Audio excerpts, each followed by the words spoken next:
यादव के साथ देखा और मेरी तारीफ भी की, लेकिन अमिताभ सर यहाँ पर 2-3 बातें समझने वाली। पप्पू यादव ने कहा कि कांग्रेस हारी तो हार मेरी, जीती तो जीत मेरी, और बहुत सारी बातें कही। एक ये भी कहा कि अगर अमौर सीट से यहाँ पर जीत पाते हैं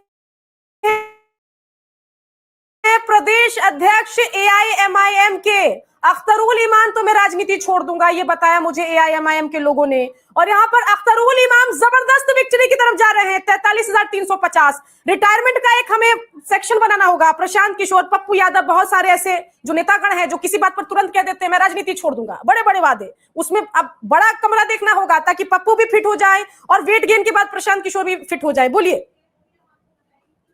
नहीं सुकन्या जी, इसमें ये है कि पप्पू यादव और प्रशांत किशोर दोनों को दो किनारे पर रख के देखिए।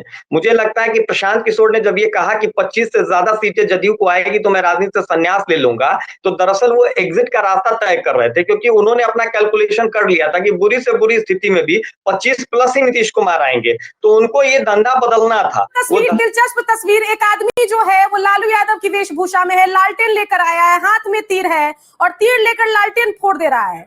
ठीक है, क्या कह रहा है एक बार सुनते हैं फिर आपके पास। इन्फ्लुएंसर हूँ, राष्ट्रवादी विचारधारा को। आपने जो आज ये गेटअप रखा हुआ है लालू यादव का, आज बिहार चुनाव की काउंटिंग भी चली रही है, लेकिन दिख रहा है कितना स्विफ्टली जो है एनडीए स्वीप कर रही है, वहाँ पर सरकार बनाने जा रही है। जी देखिए, बिहार में जो विकास हुई है, जो डेवलपमेंट हुआ है, मैं खुद बिहार वैशाली जिले से हूँ और हमने वो दौर देखा है जब लालटेन की सरकार थी और वर्तमान में एनडीए की सरकार है। जमीन आसमान का फर्क है।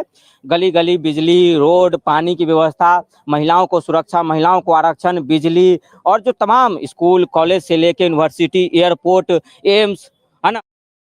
देखिए अमिताभ सर, 2-3 बातें यहाँ समझना होगा। आरजेडी महागठबंधन तो तभी हार गई, कांग्रेस तभी हार गई जब ये लोग कहने लग गए कि भाई तीर ही लालटेन है, लालटेन ही तीर है, नीतीश जी अच्छे आदमी हैं, इधर आ जाइए। इस तरह की जब बातें होने लगी तब कहीं ना कहीं लोगों को समझ आ गया कि महागठबंधन वैसे तो कमीज टाइट कर रही है, कुर्ता में प्रेस कर रही है, लेकिन अंदर से हिम्मत हार चुकी है।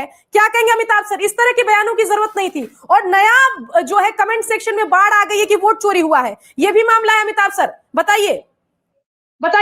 देखिए, मेरा ये मानना है कि बिहार में वोट की डकैती हो गई है और ये डकैती स्वयं जनता ने कर लिया है, मतदाताओं ने कर लिया। एक दौर था कि लालू यादव के दौर में जिन्न निकल जाता था बक्से से, तब वो डकैती दूसरे किस्म की होती थी। लेकिन जब से तेजस्वी यादव और राहुल गांधी ने लोगों को जागरूक कर दिया वोट चोरी को लेकर, तो बिहार के वोटरों ने कहा कि नहीं, सरकार के पक्ष में, सत्ता पक्ष के पक्ष में अगर चलना है तो वोट की डकैती करनी होगी। तो इसीलिए पूरे बिहार में बड़े पैमाने पर डकैती हो गई है वोटों की। और अब तो मैं ये कह रहा हूं कि तेजस्वी यादव को, उनकी पार्टी के लोगों को जो कल ये कह रहे थे कि जेन जी आ जाएगा सड़कों पर, यहाँ जेन जी के आने के कारण नेपाल वाली स्थिति बन जाएगी। पहले राहुल गांधी ने भी जेन जी का आह्वान किया था। तो अब ये सारे लोग साथ मिलकर के बिहार में वोट डकैती यात्रा निकाले।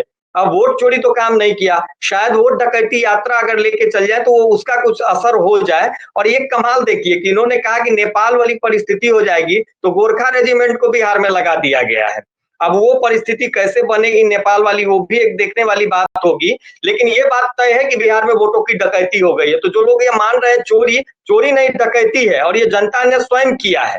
और इस डकैती में बड़ा बयान अभी आएगा, मनोज झा कुछ कहेंगे और जैसे ही वो कुछ कहेंगे हम दर्शकों को सुनाएंगे। रोना रोएंगे वोट चोरी का, ये समझ जाइए। विपक्ष अब रोना शुरू कर देगा, वोट चोरी का आरोप लगाएगा। वोट की डकैती हुई है क्योंकि बम्पर लीड की तरफ जो है बीजेपी बढ़ती दिखाई दे रही है। बड़ा नुकसान महागठबंधन को हो गया और जो हुआ वो कहने बताने लायक नहीं है। 73 सीटों का नुकसान, 41 सीटों पर सिमट गई महागठबंधन। और देखिए जरा, आरजेडी 32, सीपीआईएमएल 4, मनोज झा क्या कह रहे हैं उनको भी लेंगे, लेकिन देख लीजिए कांग्रेस 4। मतलब जितनी जो आरजेडी की समर्थक दल है, 4, 4, 8, 1, 9, इससे तो बड़ा अच्छा परफॉर्म चिराग पासवान ने अकेले कर दिया।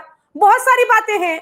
और यहाँ पर यह भी अब हम लोग देख रहे हैं कि आरजेडी खुद 32 सीटों पर सिमट गई थी पिछली बार 75। प्रियदर्शी रंजन हमारे साथ जुड़े हुए हैं। प्रियदर्शी जी, मामला जबरदस्त चल रहा है और इन सब के बीच मनोज झा है। एक बार सुनते मनोज झा से। तमाम महागठबंधन के जो हमारे उम्मीदवार हैं अलग अलग इलाकों में, उनसे ये कहना चाहेंगे कि एक मनोवैज्ञानिक खेल भी चल रहा है। जो तमाम ओपनिंग हुई है उसका अगर सिलसिला आप देखें तो जाहिर तौर पर जो उनके जिसको कहते हैं मजबूत पक्ष, वो खुले हैं। 5 से 7 राउंड एवरेज हुआ, एवरेज। और अभी कम से कम अभी हमने गणना की कि 65 से 70 ऐसी सीटें हैं जहां 3 से 5 हजार का मार्जिन है, लेस देन दैट। इसलिए सबसे ये उम्मीद होगी, तकरीबन 25 राउंड की गिनती होती है। आप डटे रहें और सुनिश्चित करें कि आखिरी राउंड तक जीत का प्रमाण पत्र लेकर के ही आप निकलें। यही आपके माध्यम से हम कहना चाह रहे हैं। इस कदर स्लो है। अगर आप इसी की वेबसाइट देखें, मैं कॉन्स्टिट्यूएंसी के नाम गिना सकता हूं जहां आगे 7 राउंड हुआ, अपडेट 3 राउंड तक का हो रहा है, 2 राउंड तक का हो रहा है। तो ये यकीन के साथ कह रहे हैं कि 60 से 70 सीटें बहुत लोअर मार्जिन में है, लो हैंगिंग फ्रूट के रूप में है।